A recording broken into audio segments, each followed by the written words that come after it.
Beginning, the Forgotten Princess. The galaxy is full of kingdoms, empires, and dynasties, but very few are as merciless as the Alien Conclave. I learned that the hard way.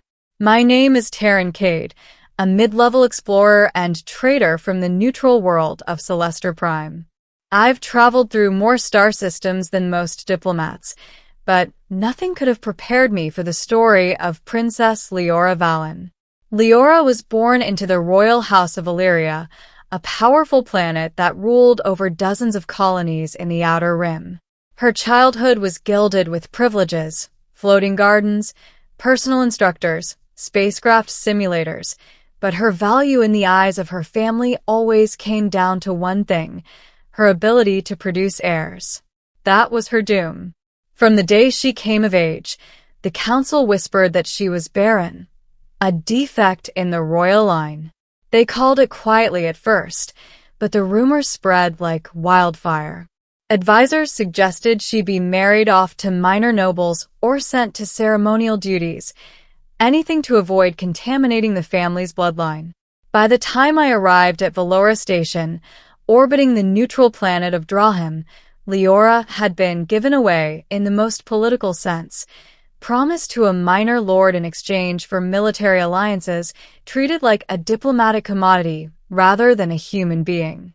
When I first saw her, she wasn't on a balcony or in a royal chamber.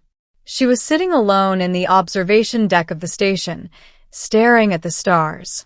Her silver hair caught the neon glow from the docking bays, and her eyes, two pools of violet brilliance, looked haunted, almost defeated. No guards, no attendants, just silence. I approached cautiously. "Princess Valen?" I asked. She turned slowly, eyebrows raised. "And you are?" "Taryn Cade. Explorer, trader, temporary visitor." She gave me a half-smile, more weary than welcoming. "And what business does a visitor have with a princess abandoned by her own family?" I hesitated, unsure how to answer. The truth was simple: curiosity. I had heard the rumors, and now I was seeing them firsthand. The girl they called Barren was staring at me like she had seen centuries pass in the blink of an eye. "I wanted to see you," I said honestly. She studied me. Then, with a subtle motion, she invited me to sit beside her. And that's when I first noticed the scars, not on her body, but in her demeanor. Every flicker of hesitation, every measured word, every glance away from the court's judgment had left its mark. "They think I am worthless," she whispered.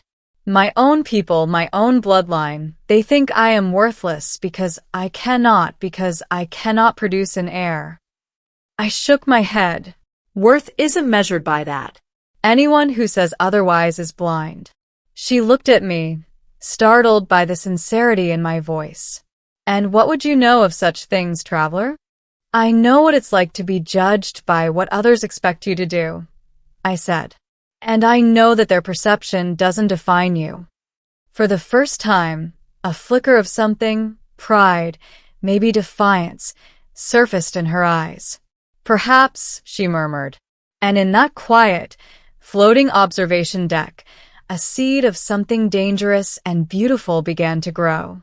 The Conclave's challenge. It didn't take long for the political machinations to catch up with her. Within hours, the Alien Conclave demanded her presence on the main platform of Valora Station, where noble representatives and diplomats from dozens of systems were gathered. The purpose was clear: to formalize her marriage to Lord Renval, a minor but ambitious noble whose family wanted access to Alien starship technology.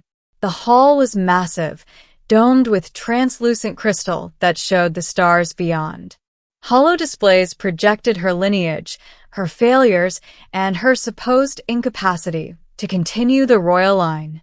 Every noble present whispered, some laughing quietly, as if witnessing a play with a predictable ending. I followed her into the hall, careful not to draw attention. Leora moved with quiet grace, her posture straight, though her hands trembled slightly. The conclave's spokesperson, a thin man with eyes like sharpened steel, began the ceremony. "Princess Leora Valen," he announced, "you have been judged incapable of continuing our lineage. By decree, you are to be united with Lord Runval to maintain political stability. Any dissent is irrelevant." The words stung, even in the sterile formality of the hall.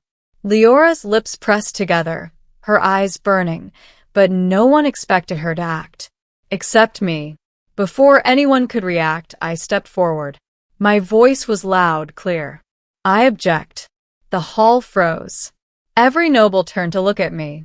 A human, a foreigner, interrupting the proceedings. The spokesperson's voice snapped. "Who dares?" "I do," I said. "And I have seen this princess, not as they do, but as she truly is." Whispers erupted. I ignored them. I turned to Leora. "Princess, your value is not determined by their narrow definition of worth. You are a warrior, a leader, and someone who has survived challenges that would have broken empires." The noble scoffed. "A human speaking of survival? You dare interfere with royal judgment." I didn't flinch. "Yes, because I have seen her strength, and because anyone who calls her Barren cannot see the true legacy she carries." Leora's eyes widened. The first spark of surprise, then awe. She looked at me, and for the first time, I think she felt seen. The spokesperson glared at me. "This is preposterous. The conclave." "I demand a trial," I interrupted. "A test of her true worth, not judged by children or heirs, but by skill, leadership, and courage. If she fails, I will accept your judgment. If she succeeds, you will acknowledge her right to lead as she sees fit." A stunned silence filled the hall. Then the Queen Regent herself, Empress Vaelra, leaned forward. Her expression was inscrutable, but her eyes were sharp. "And you, human, propose to test a princess against the expectations of an entire dynasty?" "Yes," I said, "because expectations are worthless if they cannot measure the soul." The hall erupted into murmurs and outrage.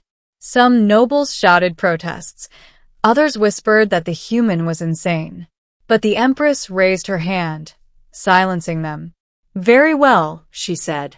"If you insist, we will conduct the trial. But know this, failure is not just dishonor. It could cost lives." Leora's eyes flicked to mine. She whispered, "You would do this for me?" "I would," I said, "because you deserve to be seen." The trial was brutal. It involved 3 tests: strategy, combat, and diplomacy. Leora fought with skill, intellect, and courage that left even seasoned warriors in awe. She commanded drones, led simulations, and negotiated with alien representatives, all while I stood by, ensuring her perspective was clear to the conclave. By the final test, the hall had gone silent. No one dared speak as she faced the simulation of a full-scale orbital invasion. Ships whirled around her holographic projection. Every move she made, every decision, was precise. She was not the fragile figure they believed her to be. She was the heart of the Empire, a force they had misjudged completely. And when the final enemy ship was destroyed, the hall erupted in stunned silence. The Empress stood slowly, her expression unreadable. Then she spoke. "Princess Leora Valen has proven herself beyond the measure of fertility, politics, or tradition. She is indispensable." The nobles looked around, shocked. Some bowed, some whispered apologies. But Leora's eyes glimmered, not with triumph, but with relief. And she turned to me, a faint smile crossing her scarred but radiant face. "You saw it," she whispered. "I did," I replied. "And you did not doubt me." "Never," I said, ending the recognition of true worth. After the trial, the conclave formally revoked the marriage arrangement with Lord Rinval. He left in disgrace, and Leora regained her rightful place as a commanding force within the alienempire. But that wasn't the only change. The Empress herself approached me privately. "Terran Cade," she said, "you are a human, and you have done what no Valorian noble would dare. You have recognized true worth where others saw only flaws." I shrugged. I didn't do anything extraordinary. I just refused to accept their blindness. She nodded. Sometimes, refusing blindness is the greatest courage of all. You have our thanks and the Empire's respect. I turned to Leora, who had returned to her private chambers. She was still quiet, still regal, but her aura had shifted. No longer the abandoned princess, she was now a leader whose voice demanded attention. "You changed everything," she said softly. "I only reminded them of what was obvious," I replied. She looked at me with eyes full of gratitude and something deeper, trust, perhaps, or understanding. "Then I will not forget," she said. And that night, as the stars of the outer rim glimmered against the black void, I realized something profound. Value is not determined by what society measures. Worth is revealed in courage, resilience, and the willingness to see beyond superficial judgments. Princess Leora Valen had been written off as barren, given away as if she were nothing. But in reality, she was everything. And for the first time, someone had recognized it. The Empire would never be the same, and neither would I. Because sometimes the greatest victory is not over enemies or politics, but over the blindness of those who think they know what matters. And sometimes that victory changes your life forever.